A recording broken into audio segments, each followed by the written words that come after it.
বডির মাপ অনুযায়ী প্লাজো কিভাবে কাটিং করতে হবে একদম সহজ একটা প্রসেস আপনাদেরকে শেয়ার করব। তো দেখুন, প্রথমে আমাদেরকে এখানে 4 পার্ট করে নিতে হবে। এরপরে কিন্তু আমরা এই সাইডে একটা মার্জিন করে নিচ্ছি। এরপর রাবার সেট করার জন্য এখানে আমরা 2 ইঞ্চি নিয়ে মার্জিনটি সুন্দর করে আমাদেরকে টেনে নিতে হবে। এরপর নিচের মার্জিন থেকে এখন কিন্তু আমাদের প্লাজোর লম্বাটা নিতে হবে।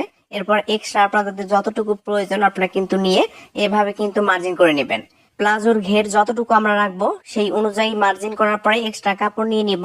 এরপরে দেখুন, খোলা সাইড থেকে 40 বডি প্লাস হয়ে গেলে সেক্ষেত্রে এখানে কিন্তু আমাদেরকে 2.5 ইঞ্চি নিতে হবে। আর 46 বডি প্লাস হয়ে গেলে সেক্ষেত্রে এখানে কিন্তু আপনাদেরকে কলি ব্যবহার করতে হবে।